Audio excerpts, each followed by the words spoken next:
नमस्कार दोस्तों, IR24 classes में आप लोग का स्वागत है। हार्दिक है, अभिनंदन है, वंदन है। तो दोस्तों आज हम लोग एक नया टॉपिक स्टार्ट करने वाले हैं जो ऊष्मा और ताप है।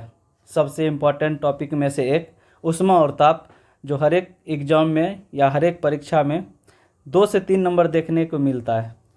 चलिए दोस्तों, तो आज हम लोग ऊष्मा और ताप को स्टार्ट करते हैं और शुरू से बेसिक से लेके मतलब शुरुआती से लेके अंतिम तक एक ही वीडियो में एक ही जगह हर चीज़ आप लोग को मिलने वाला है। चलिए दोस्तों, तो हम लोग स्टार्ट करते हैं। देखिए, ऊष्मा ऊर्जा का एक प्रकार है जो अणुओं के गतिज ऊर्जा के कारण होता है। क्या होता है? ऊष्मा ऊर्जा का एक प्रकार है जो अणुओं के गतिज ऊर्जा के कारण होता है। देखिए, इसमें होता है क्या, ऊष्मा जो है, मान लीजिए कि कोई एक बर्तन है या पॉट है, उसमें आप पानी डाल देते हैं और उसको नीचे से हीट देते हैं, मतलब हीट देते हैं, टेम्परेचर देते हैं। तो होता है क्या, उसमें ऊष्मा होता है और उसमें ऊर्जा होता है। ठीक है, उसके बाद उसमें पानी में अणु होता है। जब ऊष्मा दिया जाता है तो अणु जो होता है इधर से उधर एक दूसरे को हीट द्वारा, मान लीजिए कि पॉट है, इसमें पानी है, जब इस नीचे से जब हीट दिया जाता है, इसमें हीट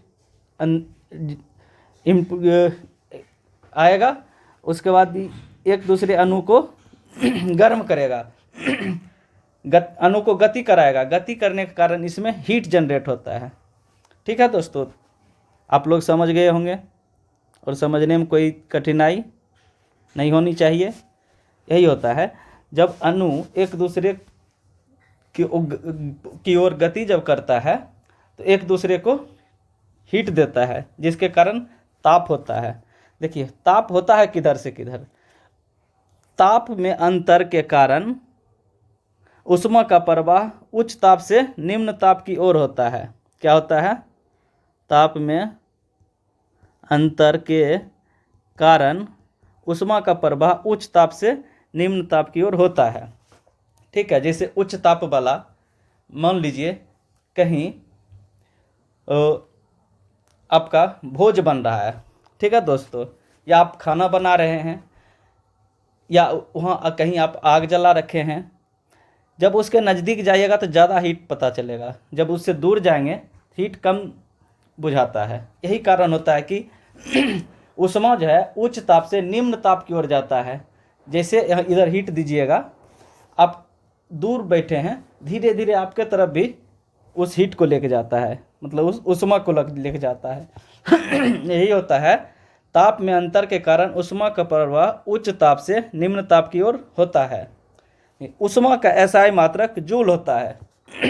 ऊष्मा का एसआई मात्रक जूल होता है। जूल और किसका किसका एसआई मात्रक होता है? कार्य, ऊर्जा और एक आपका ऊष्मा, ये तीनों का एसआई मात्रक जूल होता है। ऊष्मा बढ़ने के कारण ताप बढ़ता है। क्या होता है?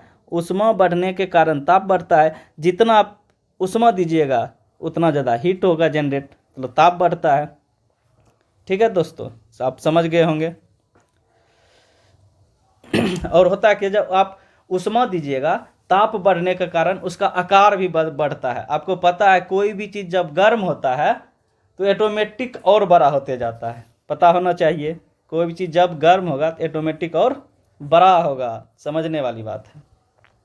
देखिए, संसार का सबसे न्यूनतम तापमान 273 डिग्री सेल्सियस होता है या 0 केल्विन होता है। उसी को हम लोग परम शून्य तापमान कहते हैं। देखिए दोस्तों, होता है क्या, परम शून्य तापमान वह संसार का वह निचला बिंदु का ताप है जिससे नीचे आप ताप को नहीं लेके जा सकते हैं। और परम शून्य ताप वह होता है जो किसी गैस को भी ठोस अवस्था में लाके छोड़ देता है, जिसके कारण इसका गति रुक जाता है। देखिए दोस्त, यही चीज़ लिखा हुआ, इस ताप पर, कौन ताप?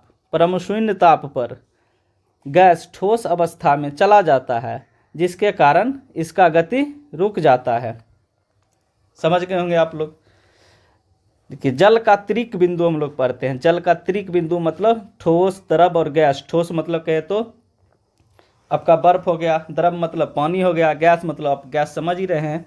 इस अवस्था को हम लोग त्रिक बिंदु कहते हैं। त्रिक बिंदु क्या होता है, कितना डिग्री सेल्सियस पर तीनों अवस्था पाया जाता है, 0.16 डिग्री सेल्सियस या 273.16 केल्विन पर जल ठोस, द्रव और गैस अवस्था में होता है, जिसे हम लोग जल का त्रिक बिंदु कहते हैं। और आई होप दोस्तों आप लोग को बहुत अच्छा समझ आ गया होगा। इतना तो पता आप लोग को होना चाहिए। चलिए अब हम लोग एक नया टॉपिक के ऊपर बात करते हैं, जिसे तापमापी कहते हैं। तापमापी सब मिला के 5 प्रकार के होते हैं। कौन कौन होते हैं? एक होता है द्रव तापमापी,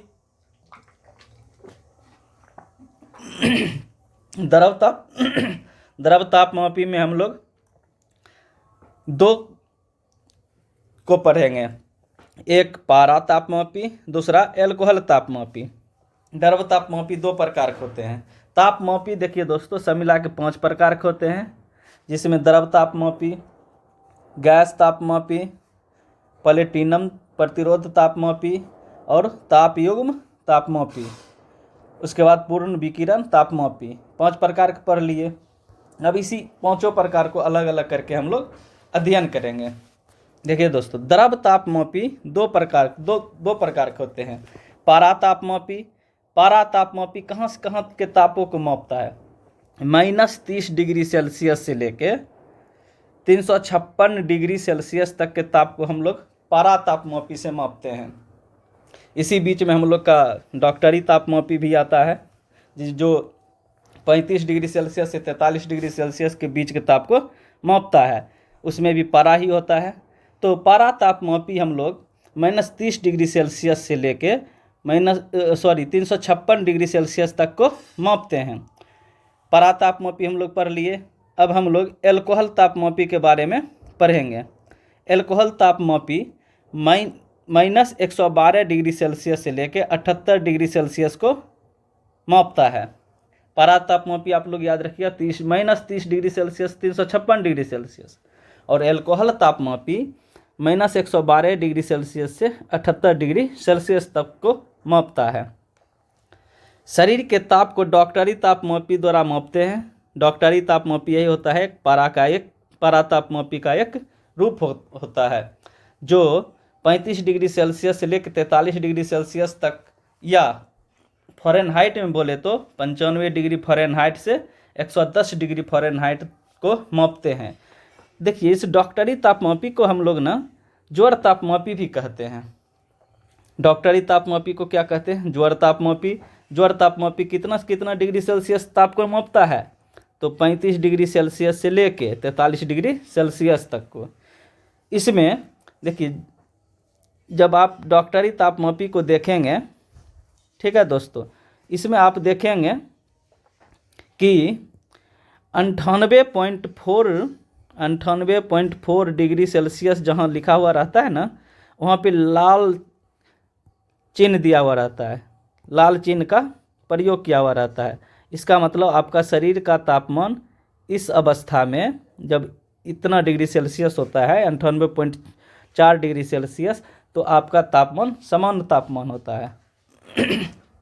ठीक है दोस्तों, आप द्रव तापमापी के बारे में अच्छा से समझ गए होंगे। द्रव तापमापी 2 प्रकार के होते हैं, पारा तापमापी और एल्कोहल तापमापी।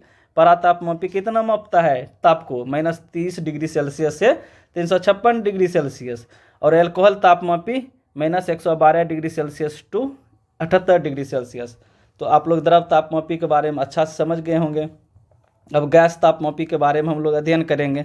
गैस तापमापी भी 2 प्रकार के होते हैं। कौन कौन? एक हाइड्रोजन तापमापी और एक नाइट्रोजन तापमापी। हाइड्रोजन तापमापी 200 डिग्री सेल्सियस से लेके 500 डिग्री सेल्सियस तक को मापता है। हाइड्रोजन तापमापी कितना मापता है? 200 डिग्री सेल्सियस से लेके 500 डिग्री सेल्सियस मापता है।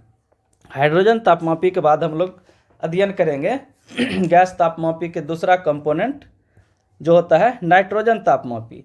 नाइट्रोजन तापमापी हम लोग 200 डिग्री सेल्सियस से लेके 1500 डिग्री सेल्सियस तक को मापते हैं। आप लोग अच्छा से समझ गए होंगे। गैस तापमापी दो प्रकार के होते हैं, हाइड्रोजन तापमापी और नाइट्रोजन तापमापी। हाइड्रोजन तापमापी कितना मापता है? 200 डिग्री सेल्सियस से लेके 500 डिग्री सेल्सियस तक। और नाइट्रोजन तापमापी मापता है 200 डिग्री सेल्सियस से 1500 डिग्री सेल्सियस तक। ठीक है, तो अब हम लोग तापमापी के तीसरा रूप पढ़ेंगे जो प्लेटिनम प्रतिरोध तापमापी होता है। प्रतिरोध प्लेटिनम तापमापी ना 200 डिग्री सेल्सियस से लेके 1200 डिग्री सेल्सियस तक ताप को मापता है। प्लेटिनम प्रतिरोध तापमापी 200 डिग्री सेल्सियस से 1200 डिग्री सेल्सियस के ताप को मापता है। ताप बढ़ने पर प्लेटिनम तार का वैद्युत प्रतिरोध समान दर से बढ़ता है। यही तो प्लेटिनम प्रतिरोध तापमापी का गुण है। प्रतिरोध बढ़ने पर प्लेटिनम तार का वैद्युत प्रतिरोध समान दर से बढ़ता है। जैसे जैसे आप ताप बढ़ाएंगे तो प्लेटिनम तार जो होता है उसका वैद्युत प्रतिरोध समान दर से बढ़ता है। इसी के द्वारा हम लोग ताप को माप लेते हैं। यह प्रतिरोध ताप गुणांक पर कार्य करता है। स्वाभाविक बात है, प्लेटिनम प्रतिरोध तापमापी, जब यहाँ प्रतिरोध तापमापी जब इसमें खुद का नाम दिया हुआ है तो यह कार्य भी उसी आधार पर करेगा। किस आधार पे? यह प्रतिरोध ताप गुणांक पर कार्य करता है। तापमापी का तीसरा रूप पढ़ लिए। जैसा कि आपने देखा कि सबसे पहले हम लोग कौन तापमापी पढ़े? तो द्रव तापमापी दो प्रकार के, परातापमापी और एल्कोहल तापमापी। गैस तापमापी दो प्रकार के पढ़े, हाइड्रोजन और नाइट्रोजन तापमापी। प्लेटिनम प्रतिरोध तापमापी अभी पढ़े। उसके बाद अब हम लोग चौथा तापमापी के बारे में अध्ययन करेंगे जो है तापयुग्म तापमापी। तापयुग्म तापमापी 200 डिग्री सेल्सियस से लेके 1600 डिग्री सेल्सियस तक के ताप को मापता है। तापयुग्म तापमापी कितना डिग्री सेल्सियस को मापता है? तापयुग्म तापमापी 200 डिग्री सेल्सियस से लेके 1600 डिग्री सेल्सियस तक के तापमान को मापता है। यह सीबेक प्रभाव पर आधारित होता है। देखिए तापयुग्म तापमापी क्या होता है, इसमें दो अलग अलग धातु के तार को मोड़कर एक बंद परिपथ बनाते हैं। जैसे दो धातु ले लिए, एक धातु लिए और दूसरा धातु मान लिए हम ये ले लिए, दोनों मिला के एक बंद परिपथ बना दिए और इसके संधि को अलग अलग ताप पर रखने पर, इसके संधि को, इसको किसी और ताप पर रखेंगे, इसको किसी और ताप पे रखेंगे। जब इसके संधि को अलग अलग ताप पर रखते हैं तो परिपथ में धारा बहने लगती है जिसे विद्युत धारा कहते हैं।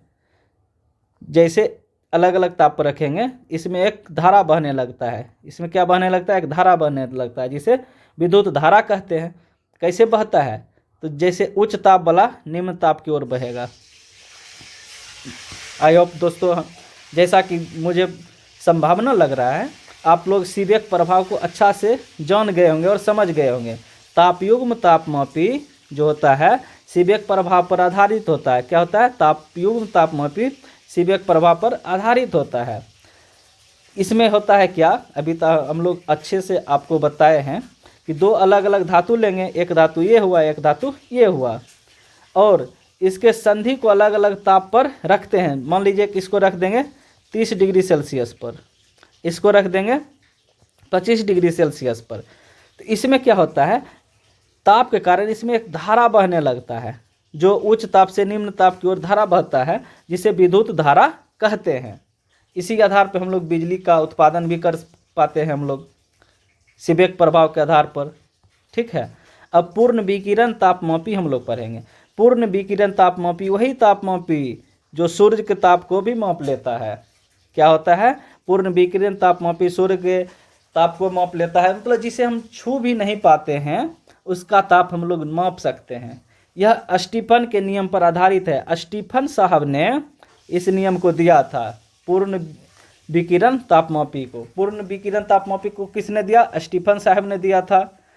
इसमें क्या होता है, उत्सर्जित विकिरण ऊर्जा, उत्सर्जित जो विकिरण ऊर्जा होता है ई, समानुपात होता है परम ताप के चतुर्थ घात का, मतलब E समानुपाती T⁴ उत्सर्जित विकिरण, मान लीजिए कि सूर्य से कोई विकिरण आया, ठीक, सूर्य से जो कोई विकिरण आया उसमें जो उत्सर्जित विकिरण होगा वह परम ताप के चतुर्थ घात के समानुपाती होता है, मतलब E समानुपाती T⁴।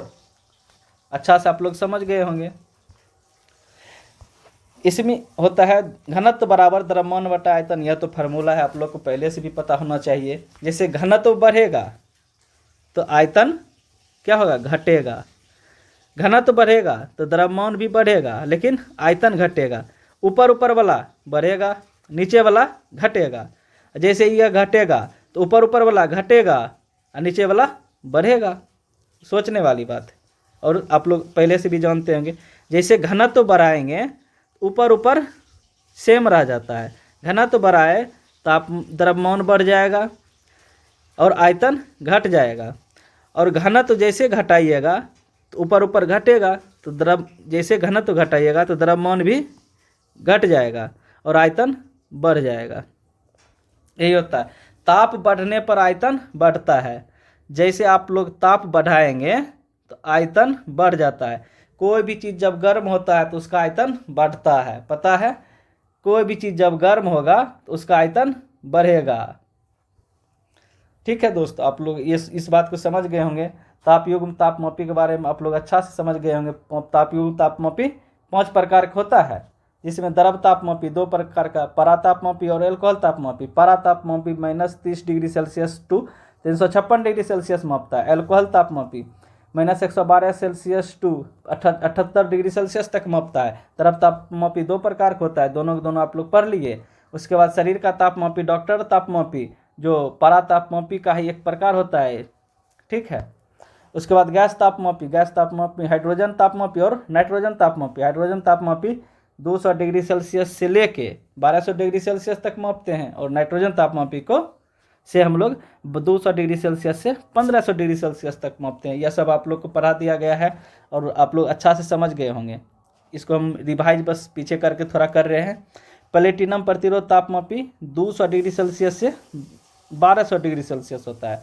प्लेटिनम तापमापी में क्या होता है, ताप बढ़ने पर प्लेटिनम तार का विद्युत प्रतिरोध समान दर से बढ़ता है। यह प्रतिरोध ताप गुणांक पर कार्य करता है। आप लोग को यह बात बहुत अच्छा से पता है क्योंकि मैंने पीछे बहुत अच्छा से एक्सप्लेन किया। तापयुग्म तापमापी सीबेक प्रभाव पर आधारित होता है। इसमें 2 तार लेते हैं और दोनों को अलग अलग ताप पर गर्म करते हैं, अलग अलग ताप पर गर्म करते हैं, तो इससे एक धारा बहने लगता है जो उच्च ताप से निम्न ताप की ओर बहता है। और पूर्ण विकिरण तापमापी क्या होता है, स्टीफन के नियम पर आधारित होता है। पूर्ण विकिरण तापमापी के द्वारा हम लोग सूर्य के ताप को भी माप सकते हैं। उस सभी तापमान को हम लोग माप सकते हैं जिसे हम लोग छू नहीं सकते। बिना छुए अगर किसी ताप को अगर मापना है तो पूर्ण विकिरण तापमापी से हम लोग मापेंगे। ठीक है दोस्तों, अब हम लोग का यह टॉपिक खत्म हो गया तापयुग्म तापमापी वाला।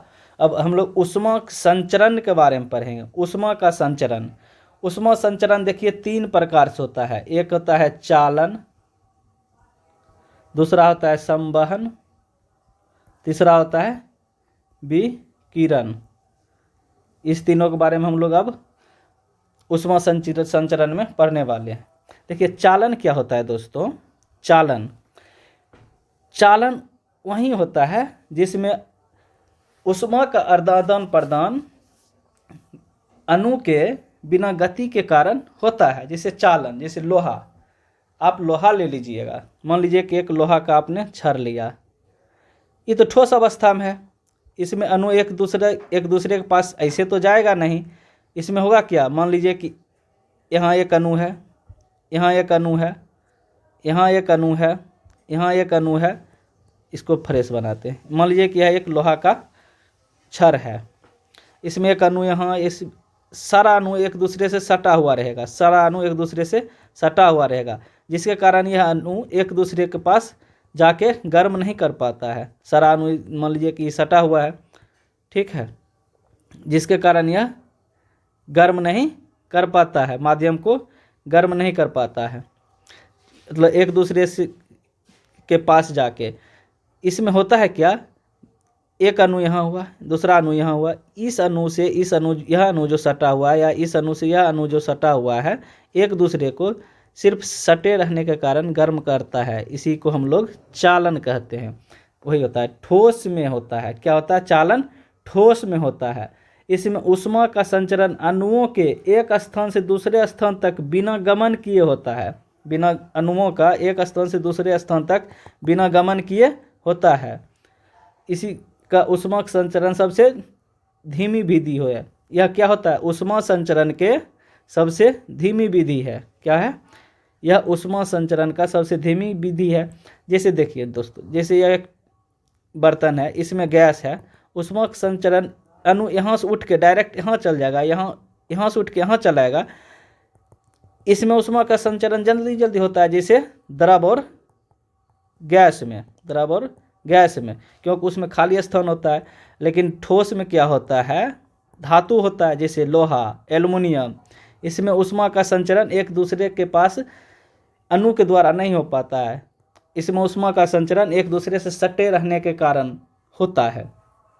अच्छा से समझ गए होंगे दोस्तों। चालन, वही चालन किस में होता है, ठोस में होता है। इसमें ऊष्मा का संचरण अणुओं के एक स्थान से दूसरे स्थान तक बिना गमन किए होता है। यह ऊष्मा संचरण की सबसे धीमी विधि होता है। यही कारण है इसमें ऊष्मा संचरण की सबसे धीमी विधि है कि यह एक दूसरे से सटा हुआ होता है, जिसके कारण यह एक अणु दूसरे अणु के पास चल के नहीं जाता, सिर्फ सटे रहने के कारण गर्म करता है। यह हो गया चालन। अब हम लोग संवहन के बारे में पढ़ेंगे। देखिए, इसमें ऊष्मा का संचरण एक स्थान से दूसरे स्थान तक अणुओं के गति के कारण होता है। मान लीजिए कि एक बर्तन है, बर्तन में पानी है। पानी में देखिए दोस्तों, इसको जब हिलाइएगा डोलाइएगा इधर उधर होता है। इसका मतलब क्या है, अणुज है, दूर दूर है, जिसके कारण यह इधर से, अगर इधर से पलटाएंगे तो इधर हो जाएगा, इधर से पलटाएंगे तो इधर हो जाएगा। इसका कारण है कि यह दूर दूर है। दूर दूर होने के कारण यह अणु उठ के, मान लीजिए देखिए कलर चेंज करके आप लोग को हम लोग बताते हैं। यह अणु मान लीजिए उठ के डायरेक्ट चल के इस अणु के पास जाएगा और इसको गर्म कर देगा। यह अणु चल के इसके पास जाएगा, इसको गर्म कर देगा। यह अणु चल के इसके पास जाएगा, इसको गर्म कर देगा। यह अणु चल के इसके पास जाएगा, इसको गर्म कर देगा। जिसके कारण जल्दी जल्दी सबके पास जाता है और एक दूसरे को जल्दी जल्दी गर्म कर देता है। यही कारण द्रव और गैस में ऊष्मा का संचरण जल्दी जल्दी होता है, जो संवहन विधि से होता है, वही होता है संवहन विधि। देखिए दोस्तों, संवहन, इसमें ऊष्मा का संचरण एक स्थान से दूसरे स्थान तक अणुओं के गति के कारण होता है। अणुओं के गति के कारण, जैसे कि देखिए दोस्तों, यह चल के हाँ, यह चल के हाँ आया, यही होता है अणुओं के गति। द्रव और गैस में ऊष्मा का संचरण इसी विधि से होता है। कौन विधि से, संवहन विधि से होता है। द्रव और गैस में ऊष्मा का संचरण संवहन विधि से होता है। देखिए, चालन की तुलना में संवहन में ऊष्मा का संचरण तेजी से होता है। वही कारण है चालन ठोस में होता है और संवहन द्रव और वाटर और गैस में होता है। द्रव और गैस में होने के कारण इसमें संचरण तेजी से हो पाता है। अब देखिए, विकिरण पढ़ेंगे हम लोग। वही पूर्ण विकिरण तापमापी जैसे पढ़े हैं, वही नियम इस पर भी लागू हो सकता है। जैसे देखिए, विकिरण तापमापी, इसमें माध्यम नहीं रहने पर ऊष्मा का संचरण होता है। इसमें माध्यम नहीं भी रहने पर ऊष्मा का संचरण होता है। वही कारण है दोस्तों, जैसे कि यह सूर्य हुआ, सूर्य से रोशनी निकला या ताप निकला और यह पृथ्वी है, यहाँ डायरेक्ट चलाता है, क्योंकि इस बीच में तो माध्यम है नहीं। माध्यम मतलब वायुमंडल है नहीं, लेकिन यह निर्वात में भी चल के डायरेक्ट पृथ्वी पर आ जाता है या कहीं भी सूर्य का ताप चला जाता है। यही कारण है कि विकिरण तापमापी, इसमें माध्यम की कोई ज़रूरत नहीं होता है। यही कहा गया है विकिरण तापमापी में। इसमें माध्यम नहीं रहने पर भी ऊष्मा का संचरण होता है। ठीक है दोस्तों, तो माध्यम रहने पर भी, माध्यम को बिना गर्म किए, मान लीजिए कि अगर पृथ्वी है, सूर्य से चला और बिना माध्यम के तो यह आ गया, लेकिन पृथ्वी में यहाँ तो वायुमंडल है, समताप मंडल, क्षोभ मंडल, बहिर्मंडल। जैसे आएंगे तो क्षोभ मंडल में वायुमंडल मिलता है। जब वायुमंडल में आता है फिर इसका एक फंक्शन है दोस्तों, माध्यम रहने पर भी, मतलब कि वायुमंडल रहने पर भी माध्यम को बिना गर्म किए ऊष्मा का संचरण होता है। माध्यम रहने पर भी माध्यम को बिना गर्म किए ऊष्मा का संचरण होता है, वही विकिरण कहलाता है। जैसे ऊष्मा का संचरण की सबसे तीव्र विधि विकिरण विधि है। ऊष्मा संचरण की सबसे तीव्र विधि विकिरण। सबसे ज़्यादा कौन विधि होता है? विकिरण सबसे तेज होता है, उसके बाद संवहन होता है, उसके बाद चालन होता है। सबसे तेज विकिरण, उसके बाद संवहन, उसके बाद सबसे कम चालन। सबसे अधिक विकिरण में, सबसे कम चालन में, सबसे अधिक विकिरण में, सबसे कम चालन में।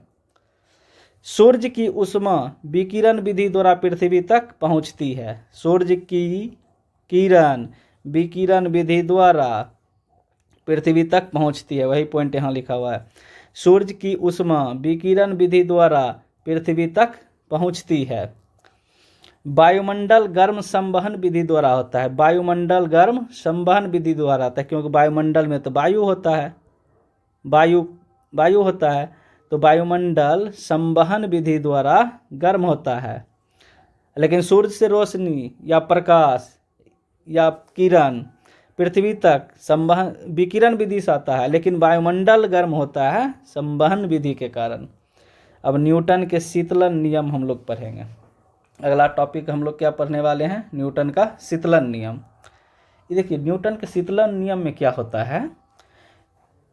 इसमें होता है कि पिंड के ऊष्मा द्वारा पिंड के ऊष्मा ह्रास की दर उस पिंड के ताप तथा उस पिंड के चारों ओर के ताप के अंतर के समान होता है। देखिए, मान लीजिए कि यह कोई पिंड है, क्या है? यह कोई पिंड है। मान लीजिए कोई पृथ्वी है या चंद्रमा है। मान लीजिए कि यह चंद्रमा है या कोई पिंड है, ठीक है। छोड़िए चंद्रमा पृथ्वी को छोड़िए, मान लीजिए कि यह एक गर्म क्या हुआ धातु का गोला है। गर्म क्या हुआ धातु का गोला है। इसमें देखिए क्या होता है, पिंड के ऊष्मा का ह्रास की दर, मान लीजिए कि गर्म है, इसका दर पिंड के ताप, ये गर्म है तो उसका ताप है, पिंड के चारों ओर, मान लीजिए कि चारों ओर वायुमंडल है, के ताप के अंतर के समान होता है। मतलब अधिक गर्म होगा, इधर कम गर्म होगा, तो धीरे यह धातु का मतलब गोला धीरे धीरे ठंडा होगा, और उस प्रक्रम तक ठंडा होगा जिस प्रक्रम तक वायुमंडल गर्म है। मान लीजिए कि धातु का गोला 100 डिग्री सेल्सियस तक गर्म है और वायुमंडल 25 डिग्री सेल्सियस वायुमंडल का तापमान है, तो यह धीरे धीरे ठंडा 25 डिग्री सेल्सियस तक आएगा और 25 डिग्री सेल्सियस पर यह समान हो जाएगा। यही होता है न्यूटन के शीतलन नियम।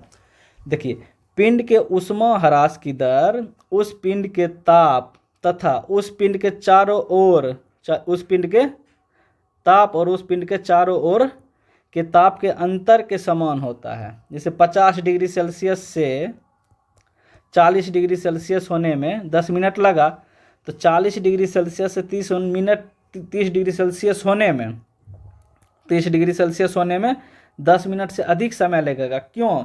जब अधिक गर्म था ऊष्मा का संचरण तेजी से हो रहा था, जब उससे कम गर्म हुआ तो स्वाभाविक है ऊष्मा का संचरण धीरे धीरे होने लगेगा और समय ज़्यादा लग जाएगा। वही इसी का फार्मूला है ऊष्मा क्या बोलते हैं, हाँ, न्यूटन के शीतलन नियम का यह फार्मूला है। न्यूटन के शीतलन नियम का फार्मूला होता है Q1 - Q2 बटा T बराबर K × Q1 + Q2 बटा 2 माइनस Q0। Q1 प्रारंभिक ताप होता है, Q2 अंतिम ताप होता है, ठीक है। Q0 वायुमंडल का ताप होता है, T समय होता है, K नियतांक होता है। जैसे देखिए 50 डिग्री सेल्सियस से क्वेश्चन में दिया था 50 डिग्री सेल्सियस से 40 डिग्री सेल्सियस होने में 10 मिनट लगता है। 50 to 40, 50 मैक्सिमम माइनस 40 मिनिमम बटा कितना समय, तो 10 मिनट समय लगता है। के नियतांक है, के पहले निकाल के उसके बाद सेकेंड वाला में जब नीचे बैठाएंगे तो उसका आंसर निकल जाएगा। मतलब अधिकतम तापमान माइनस उससे कम वाला तापमान बटा समय बराबर के इंटू अधिकतम तापमान प्लस न्यूनतम तापमान बटा 2 माइनस यह होता है वायुमंडल का ताप। देखिए क्वेश्चन में दिया हुआ रहेगा, वायुमंडल का ताप 30 डिग्री सेल्सियस दिया हुआ है, तो माइनस 30 डिग्री सेल्सियस इसके जगह पर हम लोग लिख दिए। तो जब इसको हम लोग सॉल्व करेंगे 50 में से 40 घटाएंगे तो 10 आ जाएगा। अब बटा में 10 है, जब इसको काटेंगे तो 1 आ जाएगा। क्या आ जाएगा, 1 यहाँ आ जाएगा। के इंटू 50 40 90, 50 40 90 बटा 2 पहले से है तो काटेंगे तो 45 दूना 90, 45 हो जाएगा। 45 में से 30 घटा देंगे, 45 में से 30 घटा देंगे, हो जाएगा 15 डिग्री। तो के इजकल टू इधर वाला ऊपर, आई वाला इसके साथ वाला नीचे, क्योंकि इसके गुना करेंगे तो बराबर 15 के हो जाएगा। ये सब बात तो आप लोग को पहले से बहुत अच्छा से पता होना चाहिए था और आप लोग को पता भी होगा। इसका मतलब के का मान 1/15 निकला। तो क्वेश्चन देखेंगे, पहले 50 डिग्री सेल्सियस से 40 का मान तो निकाल लिए, तो के निकल गया। अब क्या बोल रहा है, 40 डिग्री सेल्सियस से 30 डिग्री सेल्सियस होने में 10 मिनट से अधिक समय लगेगा। सॉल्व कर रहे हैं, 50 40 से 30 डिग्री 10 मिनट से अधिक समय लगेगा, लेकिन कितना लगेगा इसको निकालने के लिए हम लोग अधिकतम तापमान माइनस प्रारंभ न्यूनतम तापमान बटा टी, समय दिया हुआ नहीं, समय तो निकालना है, इसीलिए इसको टी में छोड़ देते हैं, टी समय निकालने के लिए, बराबर के स्थान पर 1/15 लिख दिए। यही अधिकतम तापमान प्लस न्यूनतम तापमान बटा 2 माइनस 30। जब इसको सॉल्व करेंगे 40 में से 30 घटा देंगे 10 हो जाएगा, बटा टी हो जाएगा बराबर 1/15। 40 30 70/2, 70/2 मतलब हो गया 35, 35 में से 30 गया 5, 40 30 70, 70 में 2 गया 35 माइनस 30 दूना, चलिए पहले दोस्तों ऐसे नहीं करेंगे हम लोग, तो फिर मामला गड़बड़ा जाएगा, मामला तो सेट भी करना पड़ेगा भाई मेरे, ठीक है। मामला सेट करने के लिए 40 30 70 ऊपर एलसीएम 2 लेंगे, यह 2 आ जाएगा एलसीएम, 33 दूना 60 हो जाएगा। 70 में 60 गया 10/2 हो जाएगा, 2 पचे 10। तो जब इसको काट छीट करेंगे तो टी का मान 30 मिनट निकल जाएगा लगभग। ऊष्मा गतिकी का नियम पढ़ेंगे। ऊष्मा, अब अगला टॉपिक आ गया है ऊष्मा गतिकी का नियम। ऊष्मा गतिकी का नियम 3 प्रकार का होता है। एक ऊष्मा गतिकी का शून्यमान नियम, एक होता है फिर ऊष्मा गतिकी का पहला नियम, और फिर होता है ऊष्मा गतिकी का दूसरा नियम। ऊष्मा गतिकी का 3 नियम होता है। कौन कौन? फर्स्ट होता है ऊष्मा गतिकी का शून्यमान नियम, दूसरा होता है ऊष्मा गतिकी का पहला नियम, और तीसरा होता है ऊष्मा गतिकी का दूसरा नियम। तो ऊष्मा गतिकी का शून्यमान नियम हम लोग पढ़ने वाले हैं।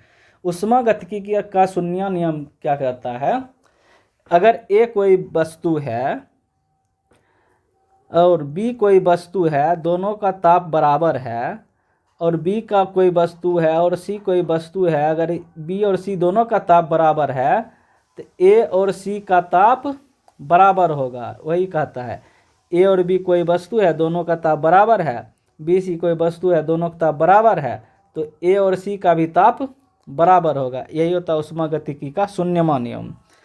ऊष्मा गतिकी का शून्यमान नियम ताप को परिभाषित करता है। वही जैसे कि उच्च ताप निम्न ताप की ओर जाएगा, और तब तक उच्च ताप निम्न ताप तक जाएगा जब तक कि दोनों का ताप का मान समान न हो जाए। वही ऊष्मा गतिकी का पहला नियम तो कहता है, जैसे मान लीजिए 40 डिग्री सेल्सियस इधर का तापमान है, मान लीजिए वायुमंडल है, अगर नॉर्थ साइड 40 डिग्री है, नीचे साउथ साइड 30 डिग्री है, दोनों 40 डिग्री से 30 डिग्री तापमान इक्वल करने के लिए यह तब तक ठंडा होगा और इसको तब तक गर्म करेगा जब तक कि दोनों का ताप समान न हो जाए। मतलब 40 से 30 तरफ जाएगा तो दोनों का एवरेज 35 निकल जाएगा, मतलब 35 डिग्री सेल्सियस पर जाके समान हो जाएगा। यही ऊष्मागतिकी का पहला नियम कहता है।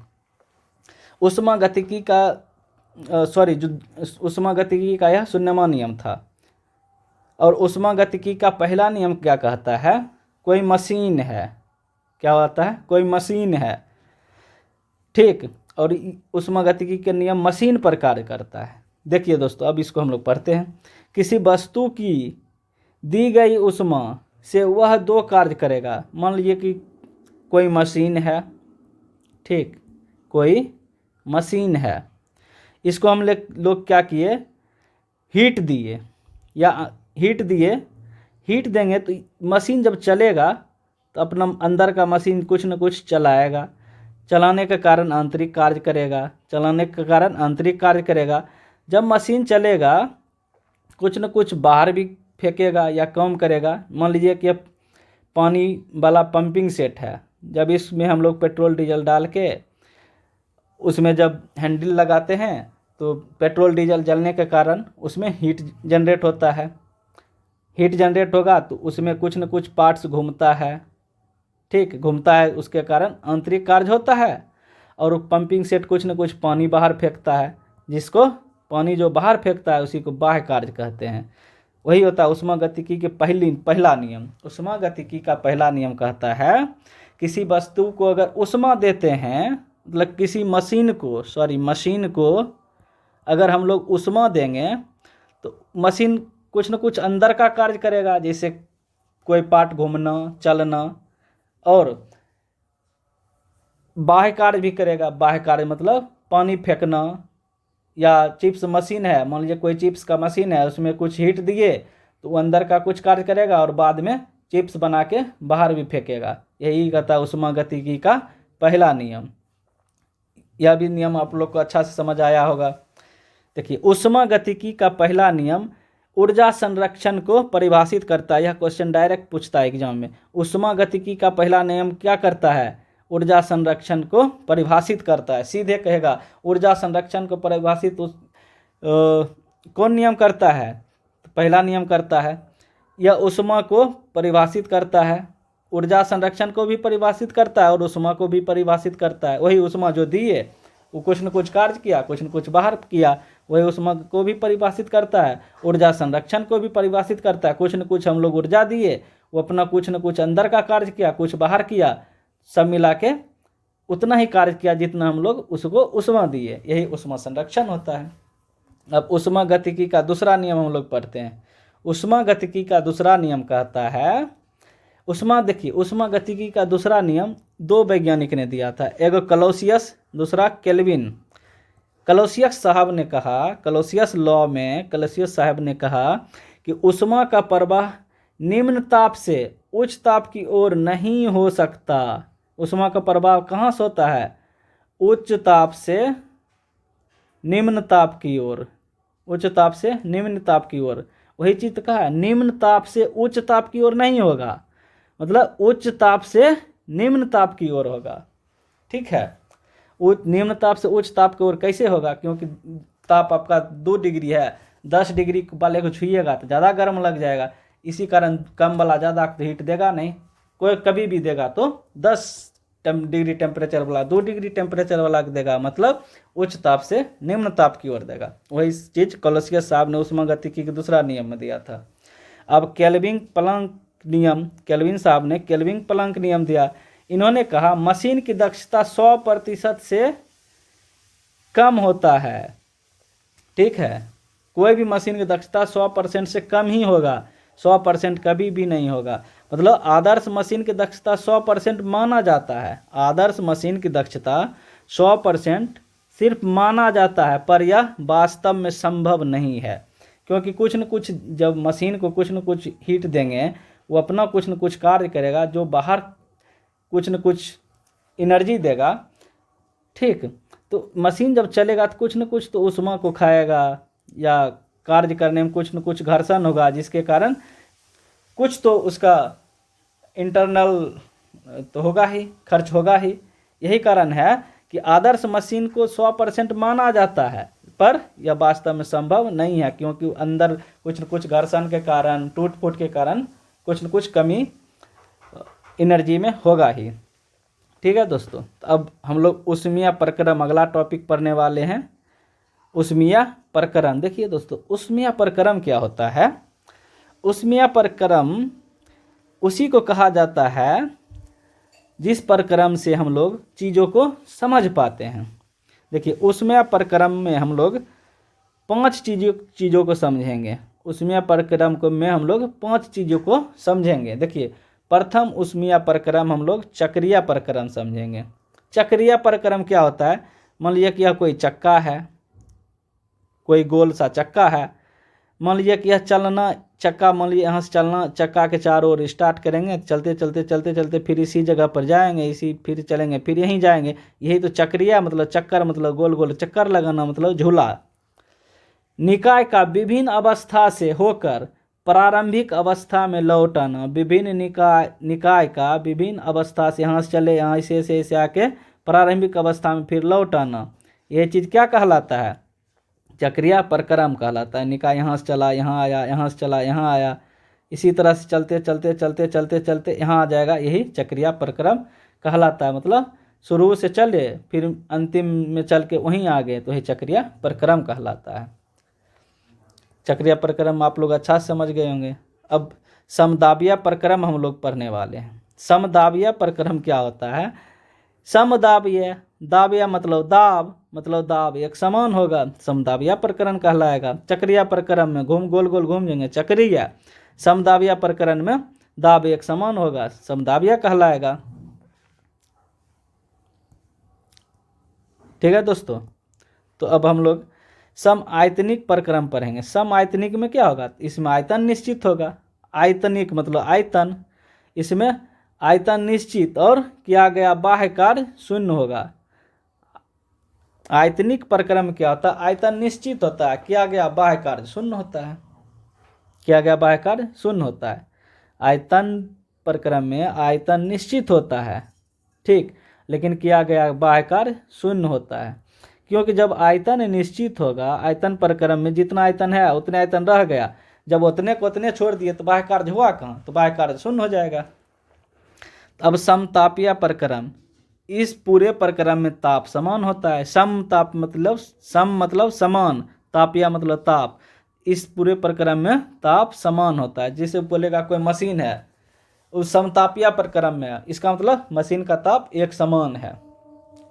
अब रुद्धोष्म प्रक्रम, इसमें ऊष्मा नियत रहता है। उस रुद्धोष्म प्रक्रम में ऊष्मा नियत रहता है तथा ताप बदलता है। रुद्धोष्म प्रक्रम में क्या होता है? ऊष्मा नियत रहता है लेकिन ताप बदलता है। जैसे रुद्धोष्म प्रक्रम क्या होता है? मान लीजिए कि आपने कपूर कोई जलाया, जला, जब यह ऊपर उठा जल के गैस के रूप में, तो ऊष्मा जो है नियत रह जाता है। जैसे मान लीजिए कि जला कपूर, मान लीजिए 40 डिग्री सेल्सियस पर कपूर जला, इसका जो ऊष्मा होता है यहाँ से यहाँ चलने में 40 डिग्री सेल्सियस 40 डिग्री ही रह जाएगा ऊष्मा, लेकिन ताप कहीं न कहीं, मान लीजिए कि इसका ताप 40 था तो इसका ताप चल के 39 हो जाएगा, क्योंकि ऊपर जाएंगे ताप कहीं न कहीं कुछ न कुछ कम होगा। यही होता है, ऊष्मा नियत रह जाता है लेकिन ताप में अंतर हो जाता है। वही क्या कहलाता है? रुद्धोष्म प्रक्रम कहलाता है। अच्छा से समझ गए होंगे दोस्तों। अब हम लोग कृष्ण पिंड के बारे में पढ़ेंगे। कृष्ण पिंड, देखिए, कृष्ण पिंड उसी को कहा जाता है जो पिंड सारे ऊष्मा को अवशोषित कर लेता है। मान लीजिए कि सूर्य है, ठीक, मान लीजिए कि यह कृष्ण पिंड है, कोई पिंड है जो कृष्ण पिंड है। इससे जो ऊष्मा निकलेगा, इस सारा ऊष्मा को अपने ओर आकर्षित करके अपने अंदर अवशोषित कर लेगा। मतलब कि इस ऊष्मा को बाहर नहीं जाने देगा या इधर कहीं भी नहीं जाने देगा, अपने अंदर खींच के रख लेगा। वही चीज़ कहलाता है अवशोषित करना। मतलब जो पिंड सारे ऊष्मा को अवशोषित कर लेता है, कृष्ण पिंड कहलाता है। जैसे काजल हम लोग लड़की लोग लगाते हैं, या बच्चा को हम लोग काजल लगाते हैं कि टोक टाक ना लगे। हाँ, तो वही होता है काजल। काजल उष्मा काजल सबसे अच्छा कृष्ण पिंड है। काजल क्या है? सबसे अच्छा कृष्ण पिंड है, क्योंकि यह 95% उष्मा विकिरण को अवशोषित कर लेता है। काजल क्या करता है? 95% उष्मा विकिरण को अवशोषित कर लेता है। यही कारण है कि सबसे अच्छा कृष्ण पिंड हम लोग अपने लाइफ में काजल को मानते। काजल वही जो बच्चा को किया जाता है या लड़की लोग आँख में करती है, वही क्या होता है? उष्मा का सबसे अच्छा अवशोषक होता है। उष्मा विकिरण का सबसे अच्छा अवशोषक होता है। देखिए, काला वस्त्र ठंडा में पहना जाता है। क्यों? जब काला वस्त्र आप लोग ठंडा में पहनेंगे, जब सूर्य की रोशनी जब आएगा, उष्मा जब निकलेगा, तो काला चीज़ तो उष्मा का सबसे अच्छा अवशोषक होता है। तो काला वस्त्र उष्मा को अवशोषित कर लेगा और शरीर को गर्मी देगा। गर्मी देने के कारण इसको हम लोग ठंडा में पहनते हैं। गर्मी देगा तो ठंडा कम लगेगा, तो काला वस्त्र हम लोग ठंडा में पहनते हैं। लेकिन सफ़ेद वस्त्र गर्मी पहनते। क्यों? क्योंकि सफ़ेद वस्त्र उष्मा का सबसे अच्छा उत्सर्जक होता है। मतलब अवशोषक होता है काला और उत्सर्जक होता है सफ़ेद। जैसे सफ़ेद वस्त्र है, एक कोई आदमी है, ठीक, मान लीजिए कि यह कोई आदमी है, सूर्य की रोशनी आया, या वाइट कपड़ा पहना हुआ है, ये क्या करेगा? हर एक रंग के प्रकाश को अपने अंदर समाहित नहीं करेगा, सबको उत्सर्जित कर देगा। यही चीज़ होता है सफ़ेद वस्त्र में। इसीलिए सफ़ेद वस्त्र गर्मी में पहना जाता है। यही कारण है कि काला वस्त्र ठंडा में पहना जाता है और सफ़ेद वस्त्र गर्मी में पहना जाता है, क्योंकि काला वस्त्र उष्मा विकिरण का अवशोषक होता है और सफ़ेद वस्त्र उष्मा विकिरण का सबसे अच्छा परावर्तक होता है। काला आदमी को गर्मी ज़्यादा लगता है। क्यों? क्योंकि यह जो उष्मा आता है सबको अवशोषित कर लेता है अपने अंदर। जैसे अपने अंदर अवशोषित करेगा तो उसको ज़्यादा गर्मी लगेगा। लेकिन कोई सफ़ेद आदमी है, मतलब गोरा आदमी है, उसको गर्मी कम लगेगा, क्योंकि वो हर एक उष्मा को अपने अंदर से परावर्तित कर देता है। अंदर अपने अंदर समाहित नहीं करके परावर्तित कर देता है। वही होता है गर्मी वाला छाता ऊपर सफ़ेद होता है। जैसे आप कोई छाता है, जब ऊपर आप सफ़ेद रखेंगे, कोई उष्मा आएगा बस की करेगा, आने तो देगा, लेकिन यहाँ से ही इसको मतलब वापस कर देगा, मतलब परावर्तित कर देता है। यही कारण है कि ऊपर सफ़ेद और नीचे काला।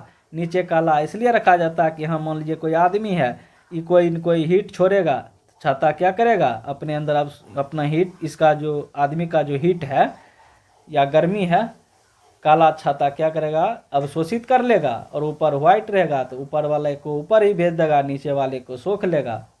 यही कारण है कि सफ़ेद ऊपर और काला नीचे छाता गर्मी वाला छाता होता है। तो गर्मी वाला छाता ऊपर सफ़ेद नीचे काला होता है। डायरेक्ट एग्जाम में पूछा जाता है ये सब पॉइंट से, सारे जो पॉइंट है डायरेक्ट क्वेश्चन पूछा जाता है, आप लोग ध्यान में रखिएगा। अब हम लोग पढ़ेंगे किरचॉफ का नियम। कौन नियम? किरचॉफ का साहब का नियम। कौन साहब का? किरचॉफ साहब का नियम। देखिए, किरचॉफ साहब क्या किए, इन्होंने कहा कि जो वस्तु उष्मा का जितना ज़्यादा अवशोषक होगा उतना ही ज़्यादा उत्सर्जक भी होगा। मतलब कोई वस्तु है, यह उष्मा का जितना अच्छा अवशोषक होगा उतना ही ज़्यादा अच्छा उत्सर्जक भी होगा। मान लीजिए कि काला कोई वस्तु है, उष्मा को बहुत ज़्यादा ले रहा है, लेकिन जब उष्मा इसको नहीं मिलने लगेगा, अंधेरे कमरे में हम लोग छोड़ देंगे इसको, जब हम लोग अंधेरे कमरे में छोड़ेंगे, जितना यह जो उष्मा अवशोषित किया उतना ही ज़्यादा जल्दी यह उष्मा को उत्सर्जित भी करेगा। यही कारण है जिस प्रदेश में ज़्यादा गर्मी लगता है उसी प्रदेश में ज़्यादा ठंडा भी लगता है। ठीक है दोस्तों, ठीक, आपको बहुत अच्छा से समझ आया होगा। किरचॉफ साहब ने क्या कहा? जो वस्तु उष्मा का जितना ज़्यादा अवशोषक होगा वह वस्तु उतना ही ज़्यादा उत्सर्जक भी होगा। मतलब जो जल्दी गर्म होगा वो जल्दी ठंडा होगा, जो जल्दी गर्म होगा वो जल्दी ठंडा होगा। देखिए अगला पॉइंट, ये सब पॉइंट डायरेक्ट एग्जाम में पूछा जाता है, ध्यान रखिएगा। काला और सफ़ेद गेंद गर्म करने पर काला गेंद और सफ़ेद गेंद दोनों को गर्म करने पर काली गेंद अंधेरा में अधिक चमकेगा। वही कारण है कि मान लीजिए कोई पिंड है, ये वाइट है, ये ब्लैक है, ये तो ऊष्मा को आने दिया लेकिन उतना ही जल्दी उसी टाइम उत्सर्जित कर दिया, ठीक। और कोई ब्लैक गेंद है, यह ऊष्मा को आने देता और अपने अंदर सोखे हुए रखता है।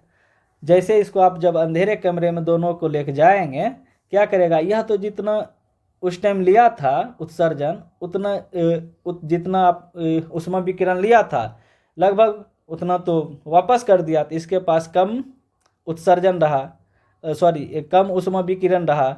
और ब्लैक वाले के पास यह तो आने दिया लेकिन जाने नहीं दिया।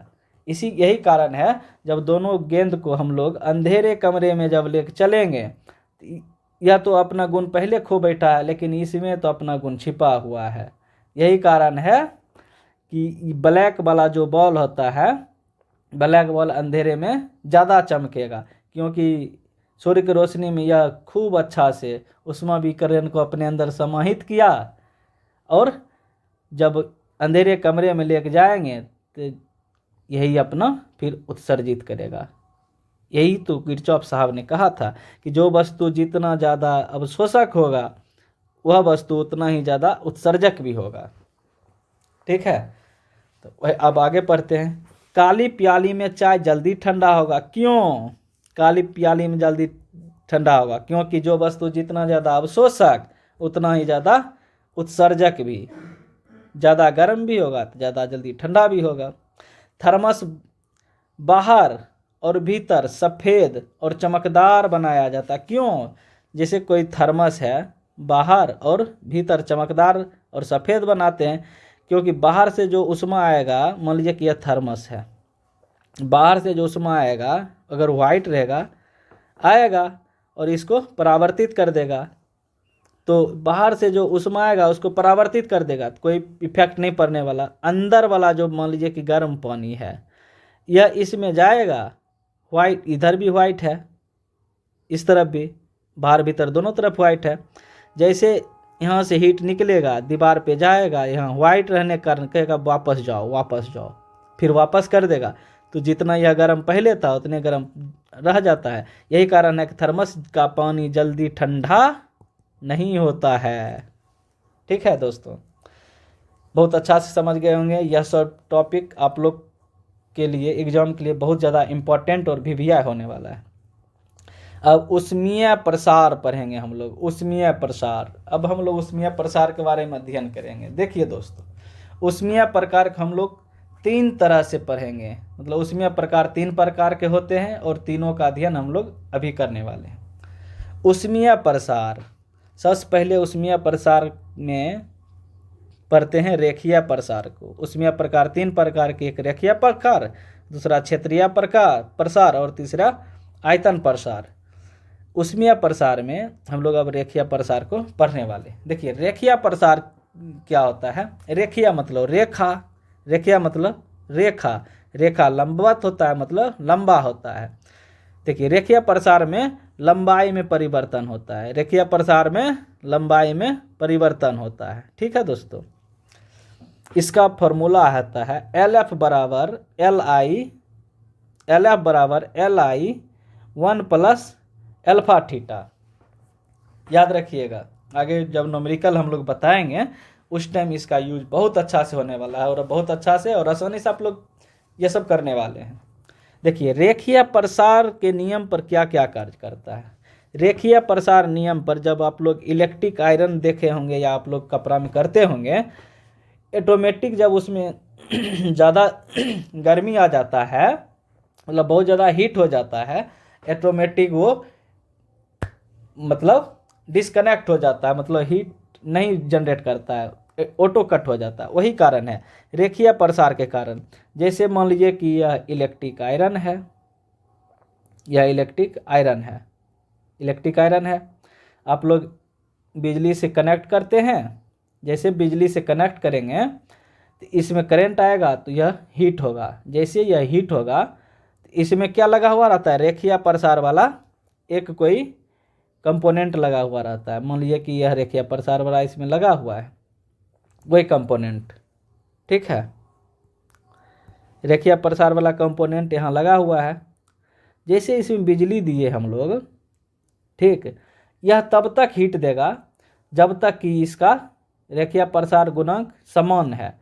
जैसे ज़्यादा हीट हो जाएगा इसका रेखीय प्रसार बढ़ जाएगा, बस इधर से डिस्कनेक्ट हो जाएगा।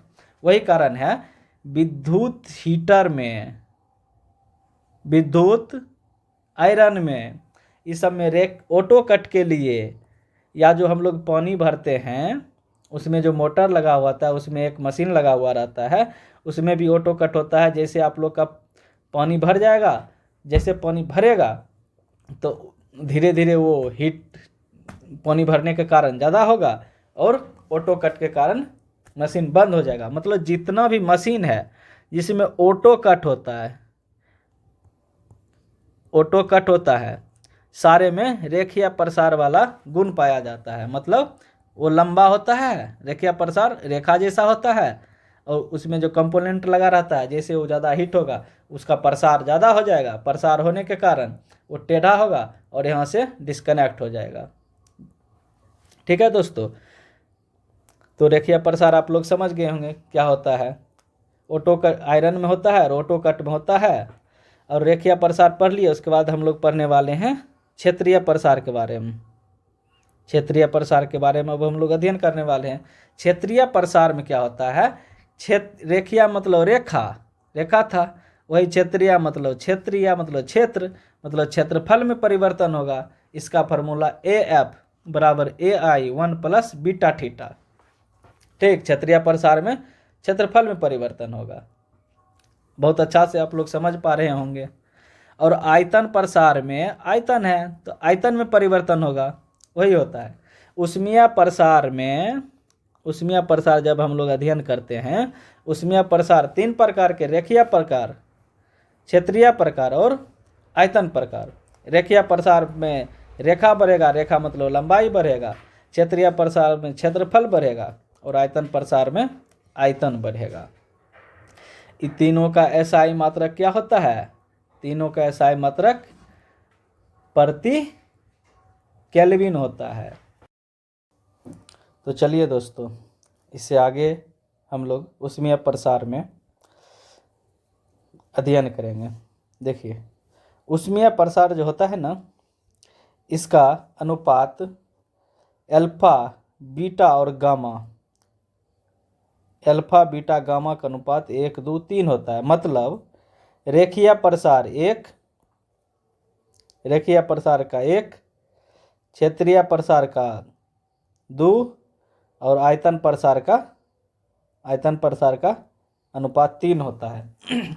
मतलब रेखीय प्रसार का 1, क्षेत्रीय प्रसार का 2, आयतन प्रसार का 3, 1, 2, 3 के अनुपात में तीनों का अनुपात होता है। चकती जो होता है ना, चकती मतलब मान लीजिए कि कोई लोहा का चकती है, मतलब गोल वाला या लंबा वाला या चौड़ा वाला, कोई भी चकती हो, अगर उसमें छेद कर दें, मान लीजिए कि एक सिक्का है, चकती के रूप में हम लोग सिक्का लेते हैं। सिक्का में जब अगर हम छेद करेंगे, जब इसको हम छेद करके जब चकती को हम लोग हीट देंगे, मतलब गर्म करेंगे, गर्म करने पर इस चकती का जो छेद होता है, इसका आयतन बढ़ जाता है, इसका आकार बढ़ जाता है। मान लीजिए कि इतना बड़ा अगर छेद है तो इसका आकार बढ़ के इतना बड़ा हो जाएगा चकती का। ठीक है, तो चकती को गर्म करने पर छेद का आकार बढ़ता है। चलिए दोस्त, आगे पढ़ते हैं।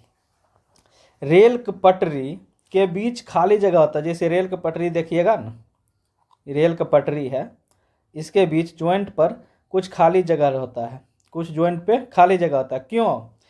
क्योंकि जब गर्मी होता है, जब हीट होता है कोई भी चीज़ तो बढ़ता है, हीट होने पर बढ़ता है, वही होता है। जब इसमें गर्मी के टाइम में क्या होता है, इसका आकार बढ़ जाता है, मतलब रेखीय प्रसार बढ़ जाता है।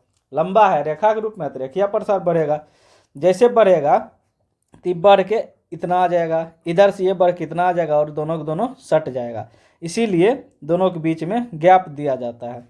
गर्मी के दिन में दोनों सट जाता है कि क्षेत्रीय प्रसार रेखीय प्रसार बढ़ जाता है, और ठंडे के दिन में लोहा सिकुड़ता है तो गैप ज़्यादा हो जाता है, गर्मी के दिन में सट जाता है।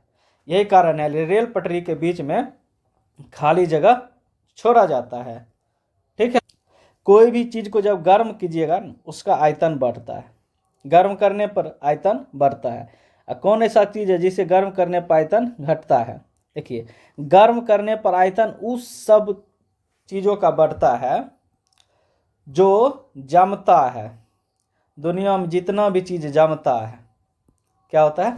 दुनिया में जितना भी चीज़ें जमता है, जैसे घी जमता है, नारियल के तेल जमता है, मोम जमता है, धातु के प्लेट भी जमता है। कैसे जमता है? धातु को गर्म कीजिएगा तो पिघल जाता है, जैसे छोड़ दीजिएगा जम जाएगा। वही जितना भी चीज़ें जो जमता है, ट्रिक याद रखिए, जो जमता है, जितना भी चीज़ जमता है उसको गर्म करने पर आयतन उसका बढ़ेगा। जैसे घी जमल है, जैसे गर्म कीजिएगा इसका आयतन बढ़ जाता है। उसके अपोजिट गर्म करने पर आयतन घटता है। किसका किसका आयतन घटता है? जो द्रव अवस्था में, ठीक है, या मतलब एक जैसा अवस्था में हो तो उसका आयतन घटेगा। जैसे पानी, ढलवा लोहा, विस्मित, इस सब को गर्म करिएगा तो आयतन घटेगा। ठीक है, गर्म करने पर आयतन घटता है। और जैसे दाब बढ़ाइएगा ना, जैसे पानी है, हाँ, अगर दाब बढ़ाइएगा तो क्वथनांक घटता है, और दाब बढ़ाएंगे, ठीक है, दाब बढ़ाएंगे तो क्वथनांक बढ़ेगा, घटाएंगे घटेगा। बर्फ के दो टुकड़ा आपस में दबाने पर गलनांक घटता है। क्या होता है? गलनांक घटता है। बर्फ के दो टुकड़ा आपस में दबाने पर, मान लीजिए कि बर्फ का दो टुकड़ा है और इस दोनों को सटा के अगर दोनों तरफ से दबाया जाता है तो उसका जो गलनांक होता है घट जाता, मतलब जल्दी जल्दी पिघलेगा, जल्दी पिघलेगा। जैसे ही बर्फ के दो टुकड़ा सटा के दबाएंगे तो उसके बीच में जहाँ दबेगा वहाँ का गलनांक कम हो जाता है, जिसके कारण बर्फ जल्दी जल्दी उस भाग से पिघलने लगता है। यही कारण है पहाड़ पर बर्फ के नीचे अधिक दबाव के कारण पहाड़ के नीचे, मान लीजिए कि कोई पहाड़ है, ठीक, कोई पहाड़ है, बर्फ जो है ऊपर से नहीं पिघलता है। जैसे पहाड़ के ऊपर से कोई बर्फ नहीं पिघलता है, नीचे से पिघलता है। क्यों? क्योंकि ऊपर का दबाव नीचे रहता है, जहाँ दबाव अधिक रहेगा वहाँ का गलनांक कम हो जाएगा। जैसे गलनांक कम होगा तो बर्फ जल्दी जल्दी पिघलने लगेगा, मतलब पानी के फॉर्मेट में आना स्टार्ट कर देगा। यही कारण है पहाड़ पर बर्फ नीचे की, मतलब कि जड़ मतलब समझ रहे, समतल नीचे वाला जगह पे जल्दी पिघलता है, मतलब वहाँ बर्फ से पानी बनने की क्रिया तेज हो जाता है, क्योंकि गलनांक घट जाता है। जल का आयतन, अब जल का आयतन के बारे में हम लोग पढ़ेंगे।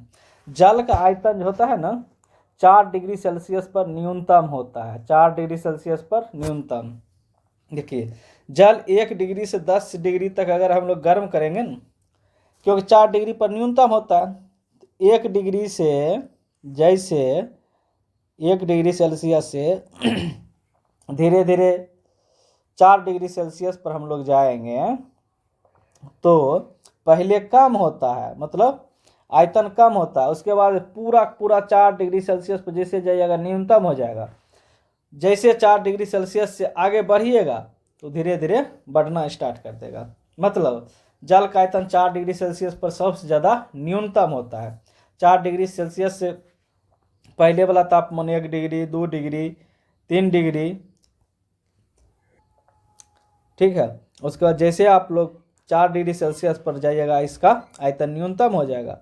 4 डिग्री सेल्सियस से जैसे 5 degree Celsius, 6 degree Celsius, 7 degree Celsius, 8 degree Celsius, 9 degree Celsius, जैसे जैसे आप आगे बढ़ेंगे उसका आयतन धीरे धीरे बढ़ता चला जाएगा। ठीक है, तो जल का घनत्व 4 डिग्री सेल्सियस पर अधिकतम होता है।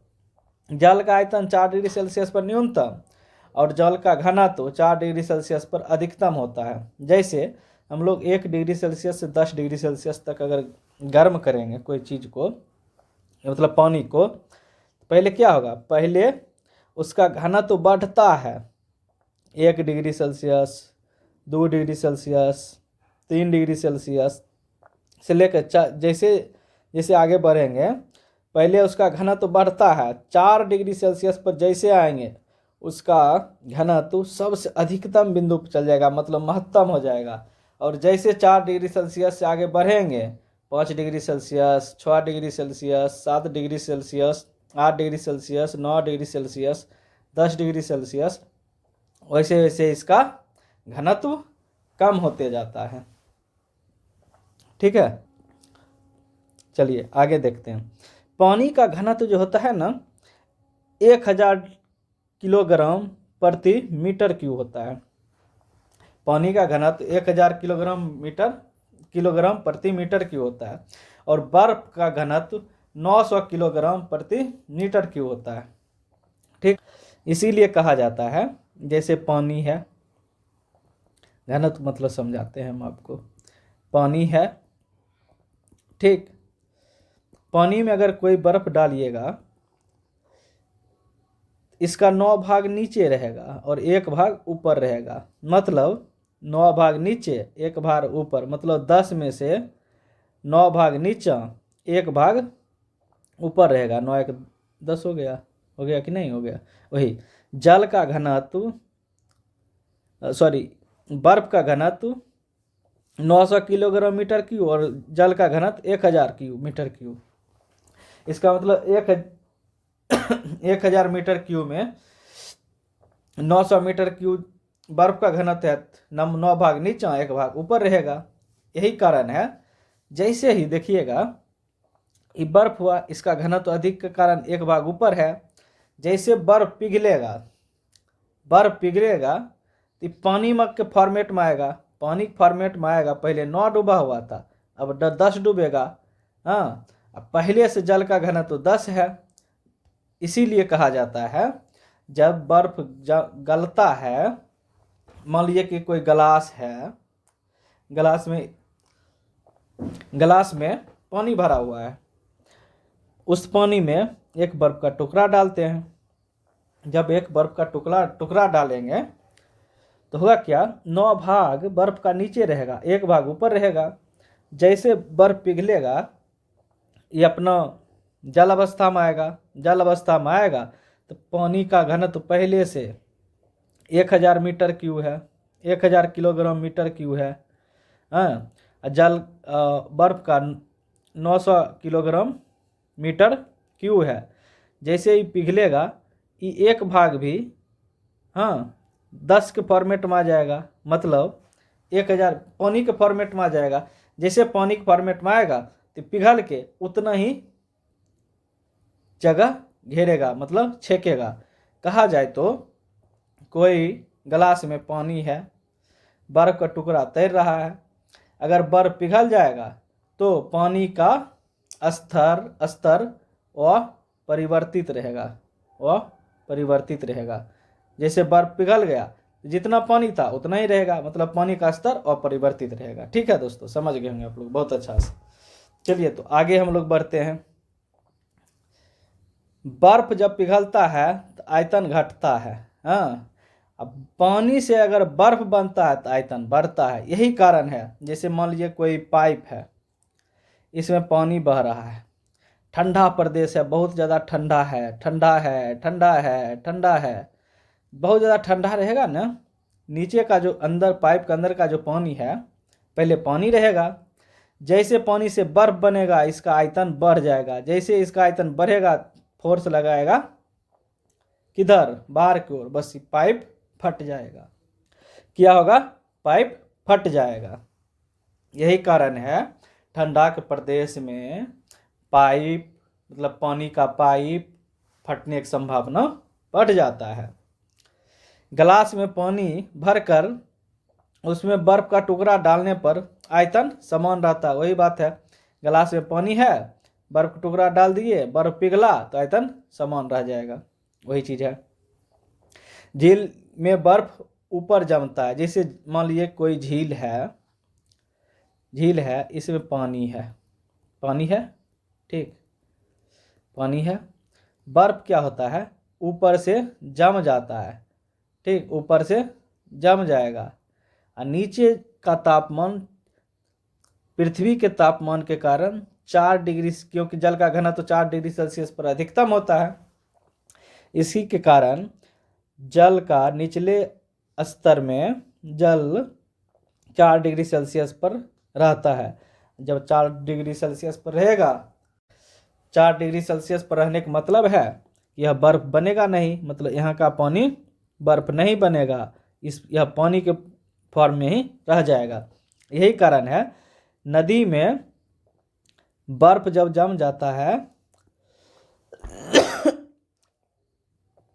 नदी में बर्फ जब जम जाता है तो नदी का मछली बर्फ के नीचे, मतलब तली में, जहाँ 4 डिग्री सेल्सियस पर पानी रहता है वहाँ पे रह के जिंदा रह पाता है। यही कारण है, पूछता है एग्जाम में क्वेश्चन कि जैसे कोई झील है, झील में बर्फ जमा है, बर्फ जमने के बाद उसमें जो मछलियां हैं कहाँ रहती है, तो हम लोग जवाब देंगे तली में रहती है, मतलब झील के नीचे रहती है, मतलब बर्फ के नीचे रहती है।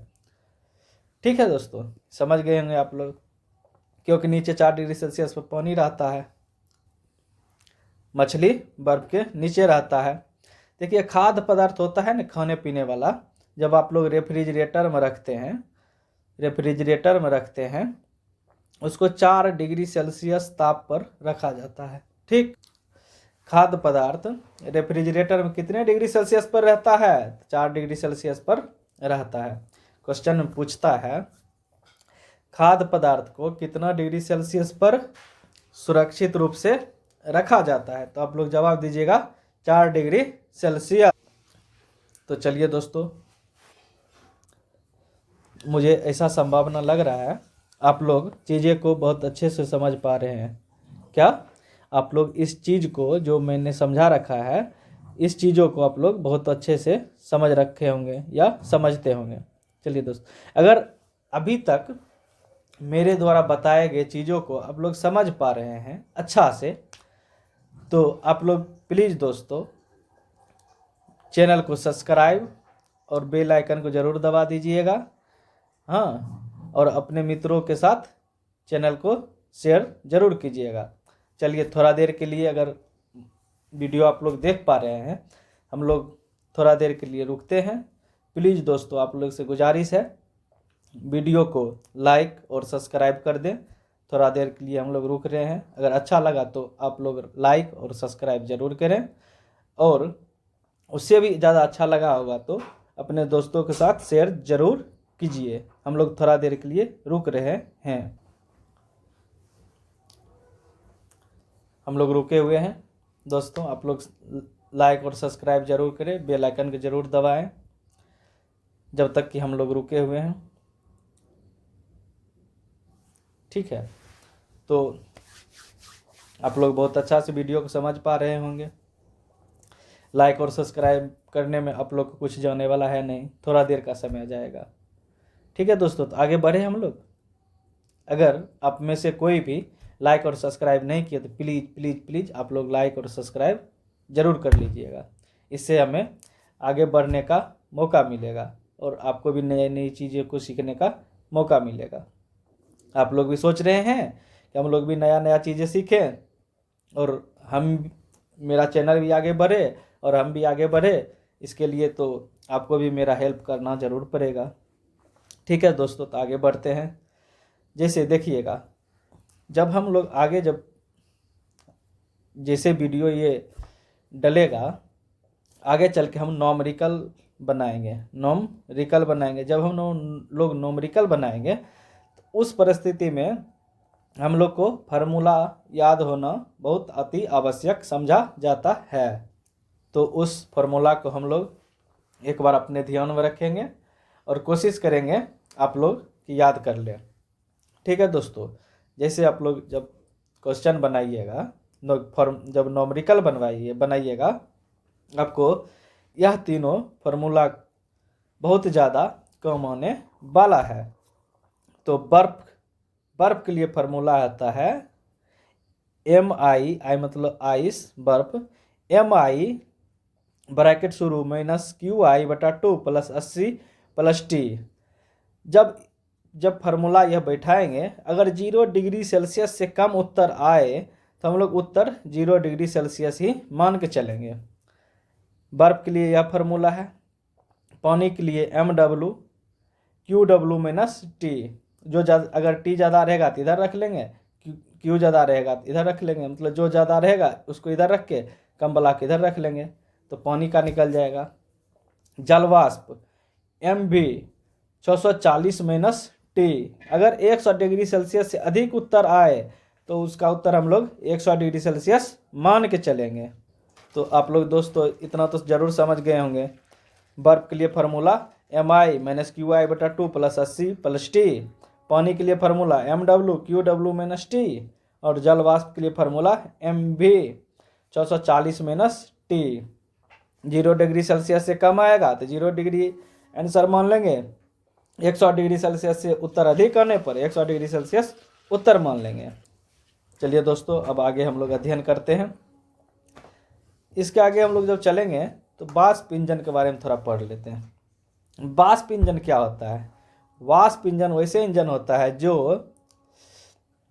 ऊष्मा लेता है और कार्य करता है। मतलब जो इंजन ऊष्मा को कार्य में बदल दे। मतलब मान लीजिए कि यह कोई इंजन है, ठीक, यह कोई इंजन है और यह ऊष्मा लेता है और कार्य में बदल देता है, वही वाष्प इंजन कहलाता है। वाष्प इंजन वो सब इंजन होता है जिसमें पेट्रोल डलाता है, डीजल डलाता है, केरोसिन डलाता है, सब वाष्प इंजन होता है। पेट्रोल से कार चलेगा, डीजल से कार चलेगा, हाँ, बस चलेगा, केरोसिन से पंपिंग सेट चलेगा, बहुत सारा चीज़ें हैं, हाँ, ठीक है।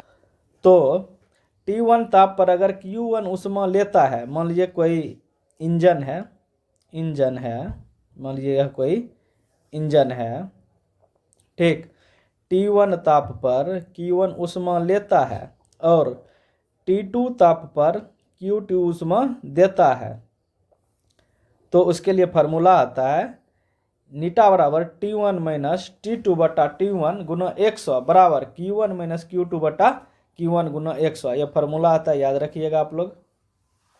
नीटा बराबर T1 - T2/T1 गुना 100 बराबर Q1 - Q2/Q1 गुना 100। नोट, उत्तर निकालने के लिए डिग्री सेल्सियस को केल्विन में बदलें। जैसे 27 डिग्री सेल्सियस है, इसको केल्विन में बदलने के लिए 27 + 273 कर देंगे, कितना हो जाएगा? तो 200,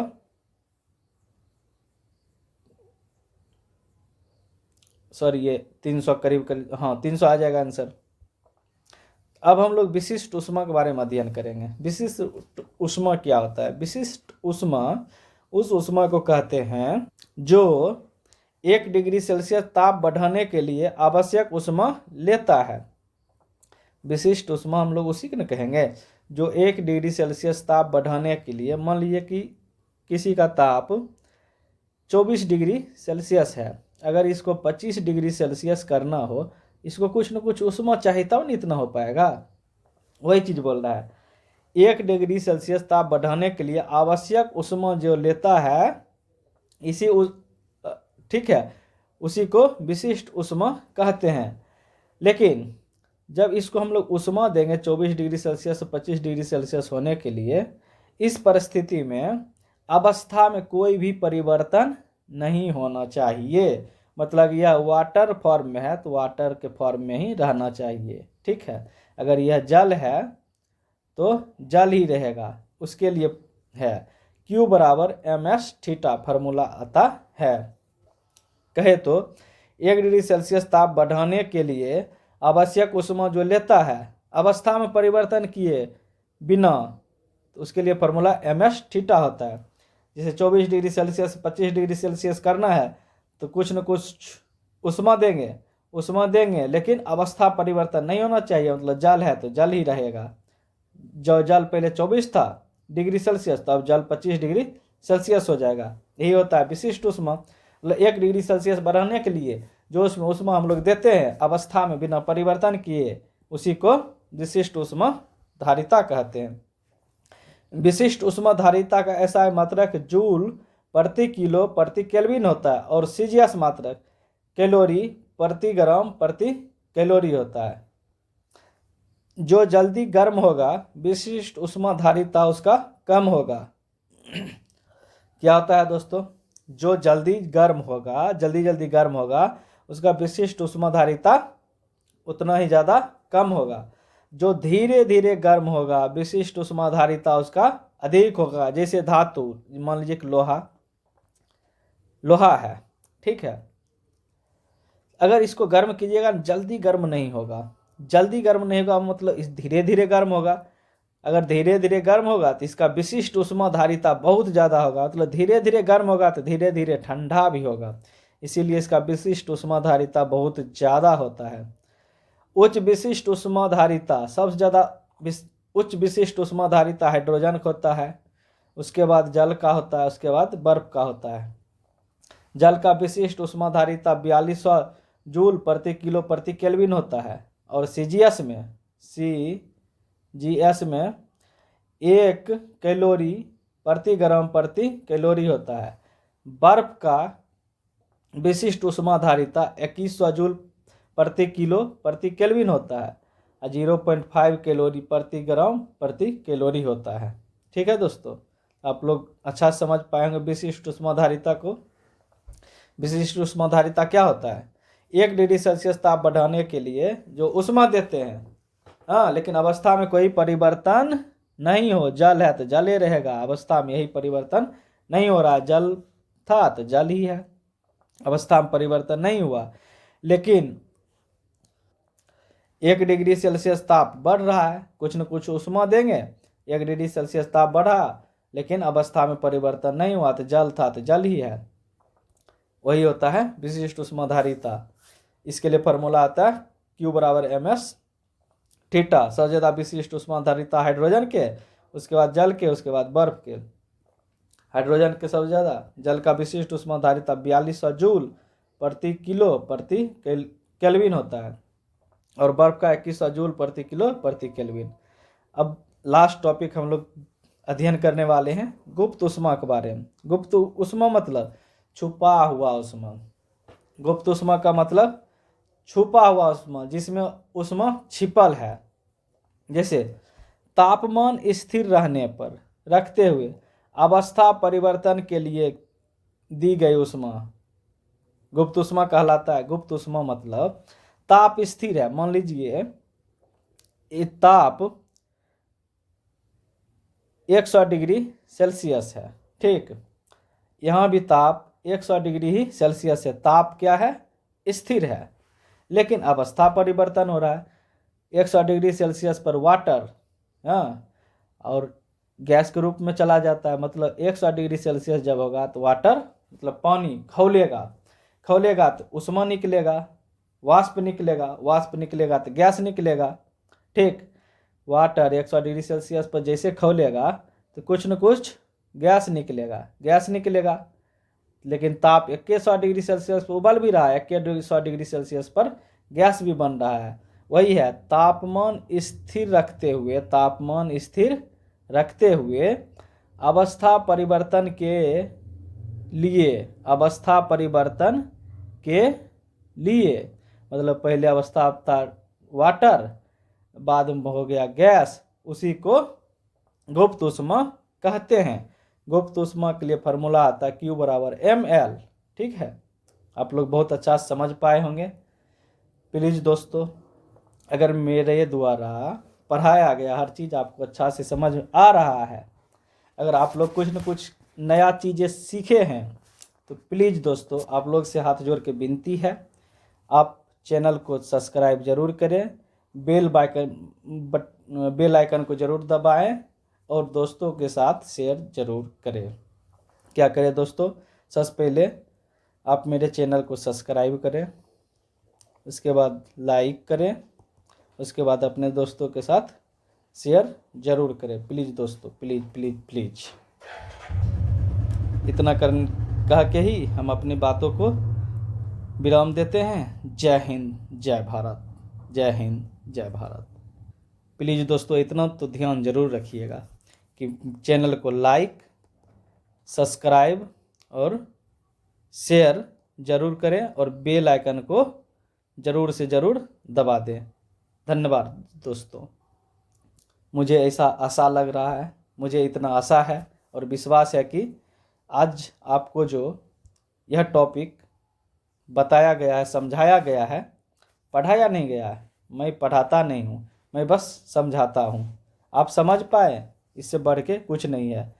आज हम लोग जो ऊष्मा एंड ताप का जो अध्ययन किया है, इस चैप्टर से कोई भी परीक्षा हो उसमें 2 से 3 क्वेश्चन आने के 100% संभावना होता है। 100% संभावना। अगर इस टॉपिक को, ठीक है, इस चैप्टर को सही ढंग से आपने अध्ययन किया होगा, मुझे आशा है आने वाले एग्ज़ाम में आप 2 से 3 नंबर इंक्रीज ज़रूर कर पाएंगे। धन्यवाद दोस्तों, धन्यवाद।